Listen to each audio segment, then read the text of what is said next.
Hi everybody, आज फिर से एक नए वीडियो के साथ वीडियो संख्या 14 सक्षमता परीक्षा पूर्व रिवीजन क्लास कक्षा 1 से 8 तक।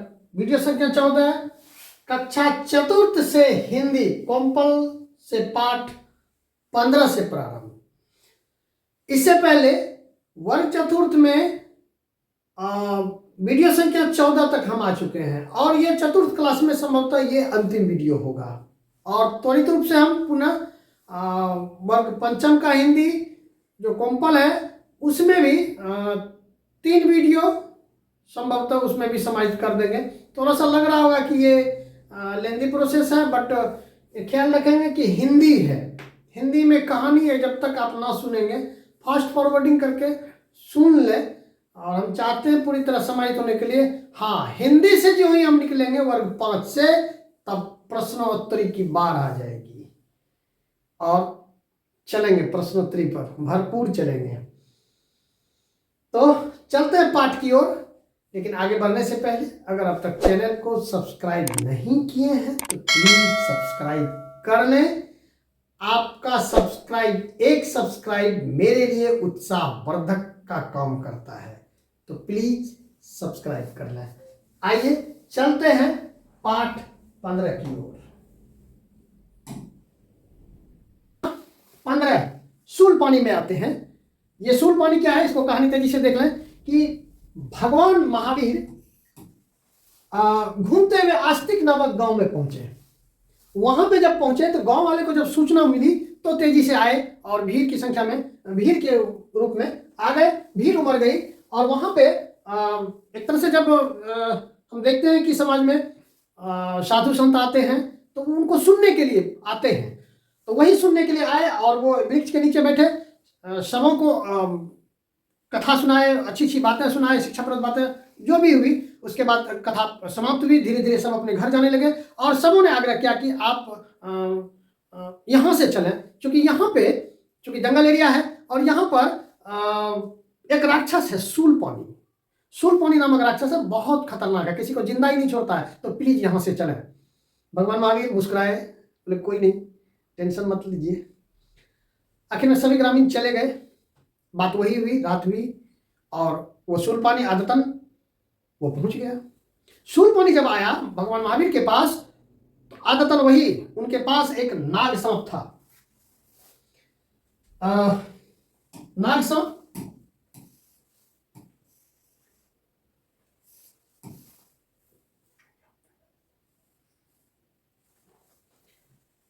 नाग सांप को, चूंकि देखिए किसी व्यक्ति के पास हथियार हो जाता है तो वो समझता अपने आप को बड़ा है, तो हथियार के बदौलत होता है, पहले हथियार को सामने दे दिखा देता है। तो उसी तरह उसके पास शूलपानी राक्षस के पास नाग सांप था और नाग सांप को ही आदेश देता था, जाओ उसको काटो। वही हुआ, शूलपानी ने नाग को आदेश दिया और नाग जाके महावीर जी की तरफ बढ़ गया। सांप का नाम कौशिक था। शूलपानी राक्षस का नाम था। तो कौशिक फुफकारते हुए भगवान महावीर की ओर बढ़ा। तभी भगवान महावीर शांत भाव से कहा, कौशिक जरा सोचो तुम क्या कर रहे हो।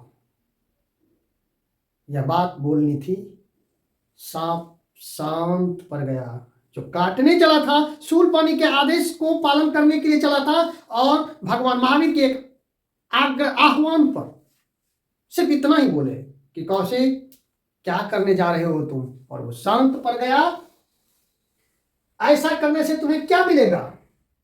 भगवान महावीर की इस बात को सुनकर जहां का तहां रुक गया सांप। शूलपानी को गुस्सा आया, वो चिल्लाया, कौशिक तुम रुक क्यों गए, अब मैं स्वयं तुम्हें मारूंगा।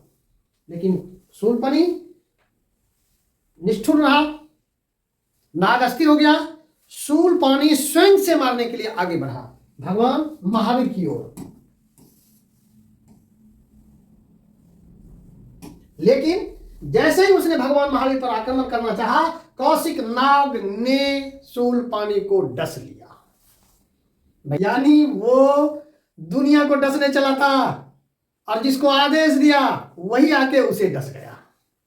भाई ये भगवान महावीर की अपनी, यह एक अपनी माया थी जो उनके आदेश को सांप भी नहीं टाल पाए, और अपने जो उनको पालते थे उन्हें भी डस लिया। शूलपाणी जमीन पर तड़प रहा था, अब मरने वाला था, तब उसे भी भगवान की याद आई। भगवान महावीर को याद किए तो भगवान महावीर दयालु थे। उन्होंने कहा, वत्स चिंता मत करो, तुम्हारे अंदर भाव को हम समझ गए, इंतजार करो। भगवान महावीर जंगल गए, जड़ी बूटी लाए और उनका इलाज किए। शूलपाणी स्वस्थ हो गए और उठकर भगवान के चरणों में गिर गए और क्षमा प्रार्थी के लिए हो गए। भगवान दयालु होते हैं और उसे क्षमा कर दिया गया। और सबसे बड़ी बात, वही शूलपाणी उनका सबसे प्यारा और प्रिय शिष्य बन गया।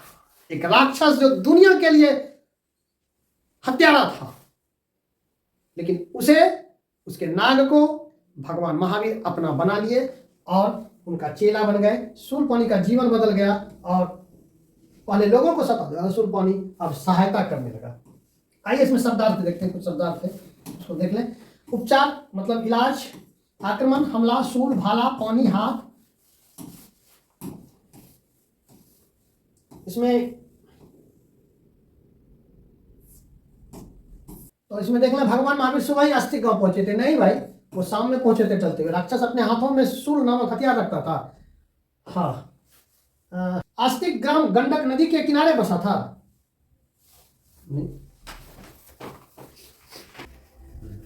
ये नहीं, आगे चले। भगवान महावीर ने बड़े वृक्ष के नीचे बैठकर उपदेश दिए। हाँ, यस। कौशिक सांप ने भगवान महावीर को डस लिया। कौशिक सांप ने भगवान महावीर को डस लिया। नहीं। कौशिक कौन था? कौशिक शूलपाणी का नाग सांप था। नाग सांप था। का नाम शूलपाणी क्यों पड़ा? क्योंकि वह शूल रखता था, हमला करने वाला हाथ में शूल रखता था। भगवान महावीर ने शूलपाणी को कैसे बचाया? तो जब उसका कौशिक ही डस लिया तो दवाई जड़ी बूटी से लेकर जंगल से लेकर आए और उनको बचाए। गांव वालों ने भगवान महावीर को गांव में चलने के लिए क्यों क्या कहा? क्योंकि शूलपाणी नामक राक्षस रहता था, उससे डर लगता था, तो सचेत किया। लेकिन भगवान महावीर सोचे नहीं, कोई बात नहीं है। कौशिक सांप ने शूलपाणी को क्यों डस लिया? क्योंकि कौशिक जो सांप जो था वो भगवान महावीर के आश्रय में वो आ चुका था, उनकी बातों को वो समझ चुके थे, अच्छे बुरे का भाव आ गया था। भगवान महावीर ने गांव वाले को क्या उपदेश दिया होगा? बिल्कुल किसी से डरना नहीं चाहिए, सबको मिल के रहना चाहिए और आस्था प्रकट करनी चाहिए। चला आगे। इसमें अब सक्षमता के दृष्टिकोण से नहीं है। तो पाठ संख्या 16 में सासी ऋचा। इसमें ज्यादा कुछ नहीं है, बस इतना ही कि बरसात का मौसम था और चारों तरफ नदी नाला पानी भर गया था, लेकिन दो बहन थी, वो स्कूल जा रही थी। तो इसको ऋचा और शिखा, दो बहन थी, ऋचा और शिखा, दोनों बहन स्कूल जा रही थी, लेकिन थोड़ा पैर में कीचड़ लग गया तो चला गया बगल में सड़क किनारे ट्यूबवेल था उसमें पैर धोने के लिए। लेकिन एक बहन को हो गया थोड़ा सा क्या कि बगल में पोखर में जरा सा गड्ढा था, उसमें पानी था, तो बचपना होता है वो छपाछप करने का। वैसे भी अभी हम लोग भी क्या बोल रहे हैं, बरसात मौसम आता है, बच्चा कुदकता था, हम लोग भी इसे छपाछप कर लेते हैं, तो कोई बात नहीं।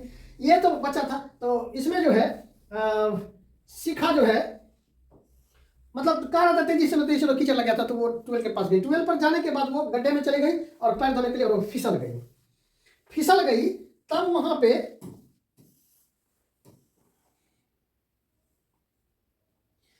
पे देखा कि ऋचा ने देखा कि शिखा जो थी वो पानी में गिर गई थी। तब वही बात है कि स्वाभाविक वहां यहाँ आपदा वाली स्थिति आ गई, तो चूंकि बच्चों को स्कूल में बताया जाता है, तो आपदा के लिए वो तैयार थी, दिमाग में था। तो वो अपना दुपट्टा जो है, ऋचा ने अपना दुपट्टा लेकर मोड़कर फेंकी और उसको पकड़ने के लिए कहा, पकड़ के उसे खींच के बाहर निकाला गया। बाहर निकलने के बाद ठीक ठाक स्वस्थ रही। फिर विद्यालय गई। विद्यालय में मैडम पूछी कि ये कीचड़ क्यों लगा है, तो बताई ऐसे ऐसे बात है। तो मैडम बहुत खुश हुई इस बात से कि बच्चे को बचाया गया। हमारे विद्यालय के बच्चे जो डूब रहे थे, दोनों बहन एक उसे बचाया। तो बच्चों को मैडम को खुशी हुई और बच्चों को पीठ थपथपाते हुए शाबाशी दी कि बहुत बहादुरी वाली काम की है। और यह एक सच्ची घटना है, जान लीजिए। यह ऋचा कौन है, तो ऋचा के बारे में जान लें कि ऋचा कौन थी। तो यह एक सच्ची घटना है, जरा इसे गौर से करेंगे कि ऋचा कौन थी। ऋचा वैशाली जिले के पटेरी बेलसर प्रखंड के एक छोटे से गांव में बेदौलिया में रहती थी। गांव के ही स्कूल में कक्षा 6 में पढ़ती है। वो अपने भाई बहनों के साथ समय से स्कूल जाती है। ऋचा जैसी हजारों बेटियां हमारे बिहार में है जिन पर हमें गर्व है। तो इस कहानी में पूरा सिर्फ इसको हम रिपीट करना चाहेंगे। यह घटना सच्ची है ऋचा और शिखा की। तो यह ऋचा जो है वैशाली जिले की पटेरी बेलसर प्रखंड का नाम पटेरी बेलसर, जिला का नाम वैशाली और गांव का नाम बेदौलिया है। वहां की कक्षा 6 की यह बच्ची है।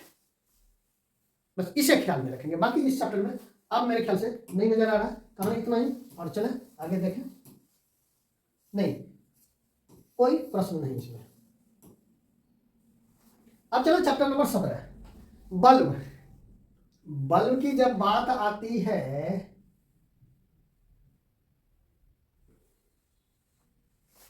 तो एडिसन साहब याद आती है। बल्ब का आविष्कार किसने किया? एडिसन साहब ने। तो चलो इसको कविता में ढाल दिया गया, हिंदी में डाल दिया है। तो चलो जहां भी हो पढ़ लेंगे, पढ़ने में क्या। तो 17वां अध्याय बल्ब। एक जमाना था जब दुनिया सांझ ढले सो जाती थी, नहीं सोचता था कुछ भी, अंधियारे में खो जाती थी। फिर मानव ने आग खोज थोड़ी सी राहत पाई थी, नन्ही सी एक चिंगारी ने आगे की राह सुझाई थी। इंसान सदा बढ़ते जाने की इच्छा लेकर आया था, इस इच्छा से ही दुनिया में दीपक युग आ पाया था। आगे बढ़ने की चाहत को था इतने पर संतोष कहां, फिर लालटेन और लैंप जले दीपक के बदले यहां वहां। लेकिन इनका भी प्रकाश दुनिया रोशन ना कर पाया। तब बल्ब हाथ में लिए हुए अमेरिकी एडिसन आया। दुनिया भरी उजाले से शीशे का लट्टू चमका जब मजबूरी नहीं थी सांझ के होते ही सोने की। अब थॉमस एडिसन ने जुटकर कुछ ऐसा करतब दिखा दिया, बिजली का बल्ब जला करके था रात और दिन मिला दिया।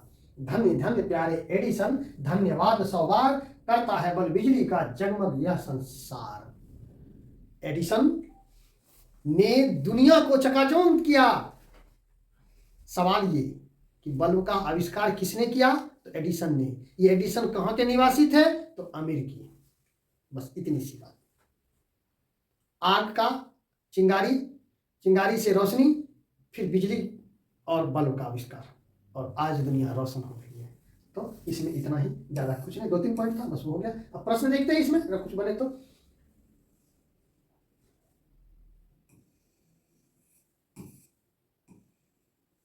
बल्ब का आविष्कार एडिसन ने किया था। यस, एडिसन अमेरिका के रहने वाले थे। हाँ,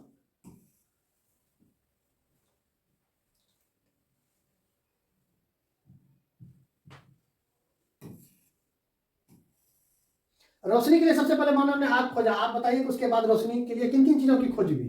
तो देखिए, सबसे पहले आग, उसके बाद सबसे पहले आग, उसके बाद तो चिंगारी, फिर रोशनी, फिर तब जाके बल्ब। यही सब है, ज्यादा कुछ नहीं है इस चैप्टर में भी। कुछ नहीं, बस वही, बस सिर्फ कि बल्ब का खोज किसने किया? एडिसन। और वो कहाँ के निवासी थे? बस हो गया। बाकी आगे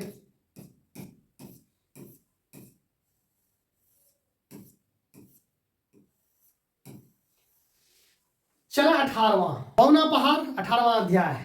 एक डायलॉग याद आता है, जब तक तोड़ेंगे नहीं तब तक छोड़ेंगे नहीं। मतलब ये जिद पनी है, तोड़ के ही रखेंगे पहाड़ को।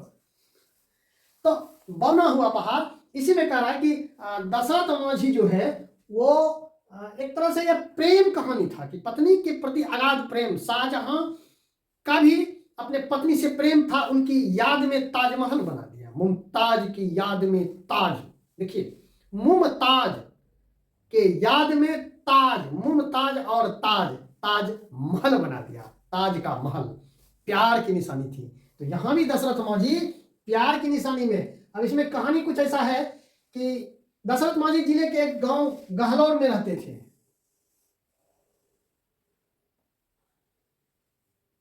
तो दशरथ माझी गया जिले के निवासी थे।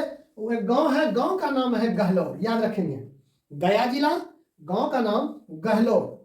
और दशरथ माझी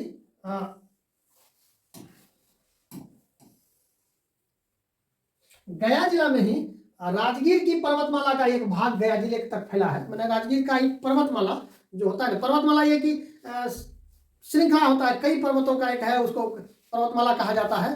तो उसी पर्वतमाला का जो है ना वो एक श्रृंखला था, और वही वहां तक पहुंचा था। तो इसी पहाड़ी के नीचे एक छोटा सा गांव था गहलोर। गहलोर से लोग आसपास आने गांव के लोग पैदल ही वजीरगंज बाजार जाया करते थे। वजीरगंज बाजार था, बाजार का नाम भी वजीरगंज था, और किसी वाहन की कोई सुविधा नहीं थी, घाटी के चलते घूम के जाना पड़ता था, यही था, और सबों के लिए परेशानी होता था।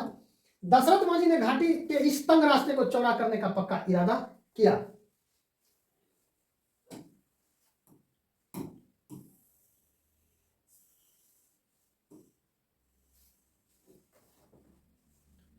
दशरथ मांझी का जन्म 1930 ईस्वी में। देखेंगे ये वीडियो जब लास्ट होगा, एक दो वीडियो के बाद, तो ये सब सवाल इसमें आएंगे। 1930 के आसपास, अभी आसपास इसलिए कि कहीं किसी किताबों में तो उनका कोई ये था नहीं, बर्थ सर्टिफिकेट उसमें था नहीं, एक अंदाज लगाया गया उस समय उन्हीं के द्वारा। तो एक अंदाज हुआ कि 1930 के आसपास उनका जन्म हुआ था। अभाव में जिंदगी था, कभी विद्यालय गए नहीं, शिक्षा किए नहीं। उनकी पत्नी का नाम था फगुनी। फगुनी फगुनी के साथ विवाह होता, फगुनी देवी के साथ विवाह होता, जिनसे वो काफी प्यार करते थे। एक बार दशरथ मांझी घाटी में लकड़ी काटने चले गए थे, जंगल में गए हुए थे। तो पत्नी को लगा कि उनके लिए पानी और नाश्ता लेके जाएं, तो वो नाश्ता पानी लेकर जा रहे थे। तो सकड़े रास्ता के कारण मांझी पास जा रहे थे, तो घाटी के सकड़े रास्ता में वो जो घड़ा लेके जा रहे थे पानी, वो फंस गया, और वो घड़ा फट गया, और वो खुद पिछड़ गई, और केहनू और ठेहुना में चोट लग गया, चोट क्या इवन टूट भी गया था, ऐसा है। तो फिर भी फगुनी वहां तक किसी तरह पहुंची। यह बात दशरथ मांझी पूछा कि क्या हुआ तुम्हें, उदास होकर फगुनी सारी बात बता दी। दशरथ मांझी को गुस्सा आ गया, इसी पर्वत के कारण से मेरे फगुनी का पैर में चोट लगा है, इसीलिए ना कहा था जब तक तोड़ेंगे नहीं तब तक छोड़ेंगे नहीं। और वो बुजुर्ग मानसिकता, जिद्दीपन, और वो भिड़ गया। क्या करने के लिए? तोड़ने के लिए। छेनी हथौड़ी, इस कहानी में तो नहीं बताया, लेकिन कहा गया कि एक बकरी था, बकरी का बच्चा वो बेच लिया, छेनी हथौड़ी खरीद के लाया, और बोरा से टोपा बनाया, फिर गया तोड़ने के लिए। गांव वाला करा कहना शुरू कर दिया, जो अक्सर होता है, अपने नया काम तो करें, गांव वाला सपोर्ट मतलब बहुत कम देते, ना के बराबर। वाह, उसके साथ भी वही हुआ, या पागल देखो क्या कर रहा है, आपको काम इसको नहीं है, पागल की तरह भिरल है, दे तोड़ रहा है। सुबह से भिर जाते थे, फिर अपना काम भी करते थे, जीविका भी चलाते थे। तोड़ते तोड़ते जब नजर आने लगा कि हाँ अब टूटने लगा, तब ग्रामीणों ने कुछ न कुछ, जिसको दया भाव आ गई, कुछ सिक्का देने लगे। तो दशरथ मांझी उस सिक्के को जमा करके कोयला खरीद के लाते थे, और उस कोयला में आग लगा के उस पर्वत पे जहां तोड़ना चाहते थे वहां देते थे, और आग लगा देते थे पर्वत में, और जुगाड़ लगा के, लकड़ी का जुगाड़ लगा के आग लगा देते थे। और जब पत्थर गर्म हो जाता है और उस पर ठंडा पानी अचानक डालेंगे तो क्रैक करता है। पढ़े लिखे नहीं थे, फिजिक्स का ज्ञान था, और ये गर्म और ठंडा करके क्रैक किए, और वहां तोड़ तोड़ के ये सब अपनाते हुए बहुत सारी परेशानी हुई थी। और यह लगभग 22 वर्षों तक तोड़ते रह गए। है हिम्मत, एक दिन, 5 दिन, 2 दिन, 1 महीना, साल भर, थक के घर चले आएंगे। लेकिन वो वही गप, जब तक तोड़ेंगे नहीं तो छोड़ेंगे नहीं। 22 साल भैया जिंदगी बीत जाती है, एक स्टेप निकल जाता है व्यक्ति का। लेकिन इन्होंने 360 फुट लंबा 360 फुट, 30 फुट चौड़ा, 25 फुट ऊंचा तक घाटी काट के ही दम लिया। ये लंबाई चौड़ाई थोड़ा ख्याल रखेंगे कि 360 फुट लंबा, 30 फुट चौड़ा। और देखिए सोच, आज का सड़क बनता है तो 10, 12, 13, 14 फीट का बनता है, लेकिन उन्हें लगा था कि डबल लेन बनेगा, तो इसलिए 30 फीट लेके चले थे, 2 गाड़ी आस पास आ सके। और आज वो घाटी काट कर जब हटा दिए तो बहुत आसानी से उस पार जाना रास्ता बेहद छोटा हो गया, जिले से कनेक्ट होने के लिए, मुख्य बाजार जाने के लिए। और इस घटना से दशरथ मांझी को लोग बाबा के नाम से पुकारने लगे। लगातार कठिन परिश्रम करने पर उनका स्वास्थ्य दिन प्रतिदिन गिरते जा रहा था। 18 अगस्त 1907 को नई दिल्ली स्थित अखिल भारतीय आयुर्विज्ञान संस्थान, 18 अगस्त 2007 को नई दिल्ली स्थित अखिल भारतीय आयुर्विज्ञान संस्थान में 77 वर्ष की आयु में उन्होंने अंतिम सांस ली। तोड़ के रास्ता बनाए, दिल्ली तक का का रास्ता बना दिए और अंतिम क्षण इलाज उनका दिल्ली में हुआ, वहां जाके वो दम तोड़ दिए। 77 वर्ष की आयु में उन्होंने अंतिम सांस ली। उनके गांव में राजकीय सम्मान के साथ उसे अंतिम संस्कार किया गया। राज्य सरकार ने सम्मान दिया और गहलोर पहाड़ काटकर उनके बनाए मार्ग का नाम दशरथ मांझी रखा गया और उनका वहां आदमकद प्रतिमा बनी हुई है। हालांकि बाबा का कहना था कि पहाड़ मुझे उतना ऊंचा कभी नहीं लगा जितना लोग बताते थे, लोग जितना कहते थे उतना ऊंचा हमें कभी नहीं लगा, मनुष्य से ज्यादा ऊंचा कोई नहीं होता है। बचपन में बच्चा को डराते हैं ना, हेरे ननू नहीं जा हवा छे, बच्चा इसी हवा के चक्कर में डर जाता है। वो बउआ नहीं हवा था और नहीं बउआ को हिम्मत आया। यही हिम्मत, कोई हवा नहीं, कोई बार ऊंचा नहीं होता है आदमी से, हिम्मत होनी चाहिए। हालांकि जितनी इन्हें काम के हिसाब से प्रसिद्धि मिलनी चाहिए उतनी नहीं हो पाई, फिर भी पाठ्य पुस्तक में है, एक अच्छी बात है। आए शब्दार्थ देख लें। दृढ़ निश्चय यानी पक्का इरादा, संकरा मतलब पतला संकीर्ण, अहंकार मतलब घमंड, संकल्प मतलब निश्चय, परिश्रम मतलब मेहनत, सम्मान मतलब आदर, अनुशंसा मतलब सिफारिश। चलिए अब क्या कहानी दशरथ मांझी के बारे में, पहाड़ के बारे में। चलिए इस पर प्रश्न बनेगा। अब जो जो क्लास ऊपर जा रहा है प्रश्न बनेगा, तो ये चतुर्थ से निकलेंगे, पंचम में जब निकल जाएंगे फिर पंचम खत्म करके पंचम का हिंदी, उसके बाद इससे सवाल वहां पे हम लेके आएंगे।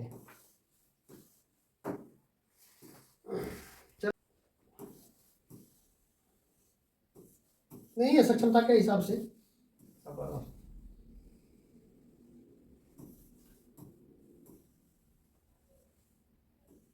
एक इसमें एक थोड़ा सा बात थी दशरथ मांझी, हालांकि वो पिक्चर में है, पिक्चर की बात है कि पहाड़ तोड़ने में एक जगह सांप काट लिया था तो अपना अंगूठा ही काट दिए थे इलाज के लिए, बचने के लिए। अब वो इसमें चूंकि किताब में जिक्र नहीं है तो हम ये नहीं कहना चाहेंगे। 77 वर्ष की आयु में उनकी मृत्यु हो गई। चलिए ज्यादा अब कुछ नहीं। 19 नंबर पाठ 19 में चले आ जाए।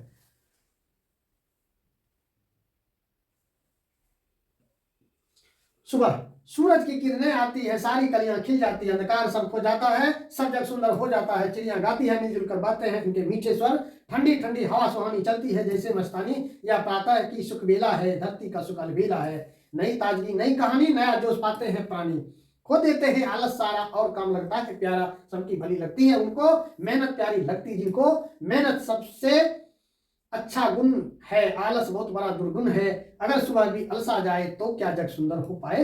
ये डॉक्टर श्री प्रसाद के द्वारा लिखा गया था। सप्तांत देखिए इसमें कविता में एक ही चीज याद रखेंगे, इसमें चूंकि हम आगे तेजी से इसलिए बढ़ रहे हैं कि इसमें याद करना नहीं है, सिर्फ मेमोरी में ये रखना है कि बीच से कोई पॉइंट ड्रॉप कर दिया गया और वो ऑप्शन में दे दिया जाएगा तो प्रश्न बन जाएगा, वहां पे फिल इन द ब्लैंक्स में क्या आएगा, तो इसलिए इसे एक दो बार दूर आने में हो जाएगा।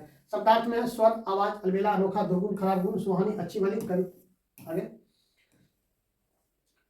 सूरज निकलने पर क्या क्या होता है भाई, सभी चिड़ियां चहचहाने लगती है, पेड़ पौधे को भोजन मिलने लगता है प्रकाश संश्लेषण के द्वारा। सुबह के समय चिड़ियां क्या करती है, चहचहाती है।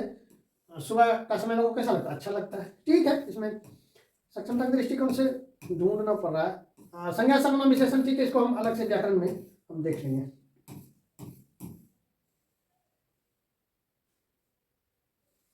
हाँ यहाँ देखिए सुबह सुबह कौन कौन अपने काम पे लग जाता है। किसान खेत में, चाय वाला दुकान पर, दूध वाला गाय भैंस को चारा के लिए तैयारी, अखबार वाला पेपर लेके घर घर जाता है बांटने के लिए, सब्जी वाला वो फेरी लगाता है सब्जी बिक्री के लिए, माली जो है फूल तोड़ के फुलवाड़ी को देख रेख करता है, फूल तोड़ के मार्केट में पहुंचाता है। बस ये इसी तरह चले अब 20वां अध्याय में पत्तियों का चिड़ियाघर। वाओ, पत्तियों का चिड़ियाघर मतलब कई प्रकार की पत्तियों को एकत्रित करें और एक तरह से जब पहुंचाए तो चिड़ियाघर। पेड़ों के कपड़े हैं पत्ते, पेड़ उन्हीं को पहने रहते, पेड़ों के बस्ते में होते खेल खिलौने सस्ते सस्ते, पत्तों का भी है संसार, पत्तों का है कई प्रकार, हर पत्ते का है आकार, केले बरगद और अनार, सबके सब पत्ता का अलग अलग आकार होता है, कोई तिरछा होता है, कोई गोल होता है, कोई लंबा होता है, कोई चौड़ा होता है। तो वही बात चर्चा कर रहा है। पत्तों को छू कर तो देखो, उनसे हाथ मिलाओ तुम, हंसी खेल में बातचीत में उनको मित्र बनाओ। इमली की नाक, हरी घास की लंबी मूछ, कहीं बबूल कहीं पेठाक, होते न पत्ते बेजान, उनकी होती खास जुबान, कोई पत्ता लगता चेहरा, कोई है चींटी किसान, पेड़ों के पत्तों से बच्चों बनता सूतर सुंदर चिड़ियाघर, सैर करो तुम आज उसी की, उल्टी जाओ करो सफर, सॉरी जल्दी जाओ करो सफर, अरविंद गुप्ता लिखे कविता। हाँ, अरविंद गुप्ता लिखे हैं कविता। तो इसमें पत्तों का खेल चौड़ाई लंबाई का दिया गया है। इसमें प्रशंसा नहीं है। आ गए बरगद का पेड़, 21वां और अंतिम अध्याय। इस बरगद के पेड़ में एक कहानी कुछ इस तरह है। ओ बाबू, ऐसे नहीं करते ना।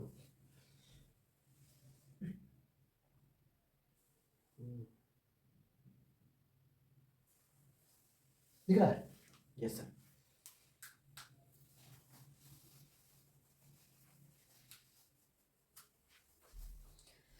बरगद के पेड़ के नीचे कहानी बस इतना है कि एक शंकर नाम का बच्चा था। वो गडेरिया था। गडेरिया किसे कहते हैं? जो भेड़ चराता है। तो भेड़ को लेकर अपने जंगल में गया। तो बरगद के पेड़, सॉरी, हाँ, बरगद के पेड़ के पीछे वो नीचे जाके आराम करने लगा। चूंकि बरगद का पेड़ उस समय काफी वो घना था और बरगद का पेड़ भी आपस में उस समय बातचीत करता था। कहानी है, कहानी में कुछ भी कहा जा सकता है। तो कहा गया कि बातचीत करता था। तो वहां पे शंकर नाम का जो लड़का था वो गडेरिया था। गडेरिया जो भेड़ चलाता था, अपना भेड़ वहां चरने के लिए दे दिया और वहां पे सोने के लिए लेट गया। तो सोने के लिए जो लेटा तो वहां पे नजर उसके एक डाल पर पड़ी। डाल के बाद एक फल पे पड़ी। तो बरगद का फल छोटा सा था। शंकर को कुटिली मुस्कान आ गई। इतना बड़ा पेड़, इतनी सा फल। यह बात बरगद को चुभ गई। ये मेरा मजाक उड़ा दिया। लेकिन चलो, बच्चा है, क्या कर सकते हैं। बरगद के नीचे शंकर को नींद आ गई। वो सो गया। और जब सो गया तो बरगद के पेड़ के नीचे उसका फल बार बार जब मन तब गिरते रहता है, पका फल। तो एक फल उसके नाक पर जाके गिर गया। ऐसे झाड़ा और देखा ये क्या गिरा? फल गिरा। तो पेड़ को देखा। अब पेड़ हंसा। वाह बेटा, सोचो, अगर फल ये नारियल वाला होता तो तेरा नाक अभी कहाँ रहता।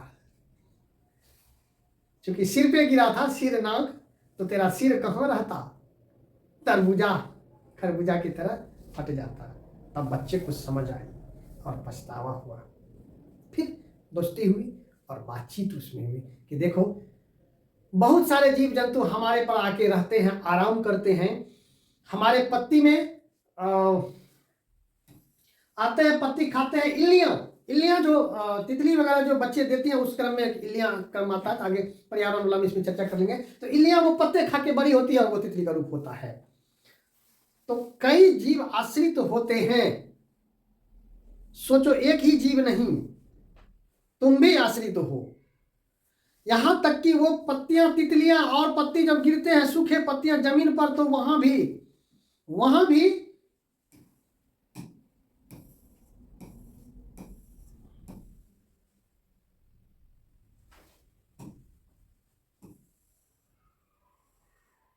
कह रहा है कि जरा अपने पैरों के पास देखो, वहां पर ही पत्तियां सड़ जाती है। केंचुए मिट्टी खोद कर बाहर आते हैं और पत्तियां खा के वो अंदर जाते हैं। वह भी आश्रित है। इलियम मेरे पत्ते खाते हैं, इसलिए चिड़िया मेरी दोस्त हैं। वे तुम्हारी मदद भी करती है। तुम्हारी भेड़ों को पर्याप्त मात्रा में घास और पत्ते चिड़ियों के बदौलत ही खाने को मिलते हैं। यानी पत्ता वगैरह गिरता है तो तुम्हारा भी भेड़ खाता है। तो इस तरह दोस्ती है। तो पेड़ से कहा दोस्ती करने के लिए। तो शंकर बोला, अच्छा बरगद दादा।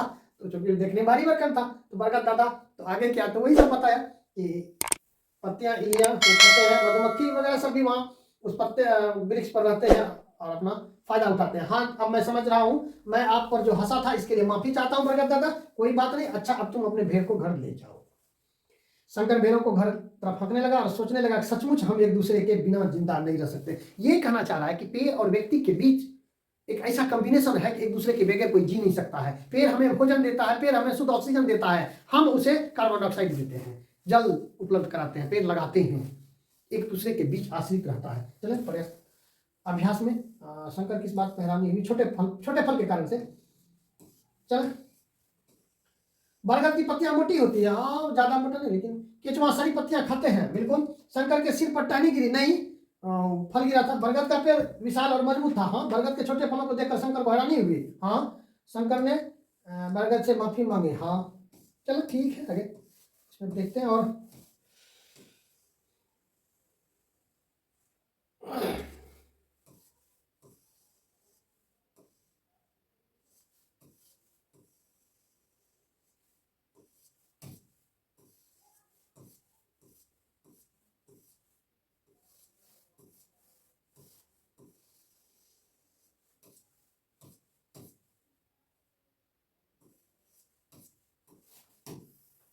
ठीक है, नहीं है इसमें ज़्यादा कुछ, चूंकि तेजी से निकलना भी होता है और सक्षमता के दृष्टिकोण से ज़्यादा नहीं प्रश्न है, कहानी को समझना था कहानी को। तो ये था कहानी। और 21वां अध्याय हम क्रॉस कर गए, यानी वर्ग चतुर्थ का हिंदी कॉम्पल विषय अब समाप्त हो गया। फिर पुनः 3 वीडियो और आएगा, वीडियो संख्या 15वां, 16वां, 17वां और 18वां में भरपूर प्रश्नावली रहेगी। यानी 3 वीडियो में हमको लगता है कि वर्ग पंचम से भी हम निकल जाएंगे। थोड़ा सा लग रहा होगा, लेकिन कहानी जरूरी है, एक प्रोडक्शन है, रिवीजन है, जरूरी है। अगर वीडियो अच्छा लगे तो निश्चित रूप में एक शेयर बनता है, तो प्लीज़ शेयर कर लें और सब्सक्राइब करना नहीं भूलें। मिलते हैं अगले वीडियो में, तब तक के लिए थैंक यू।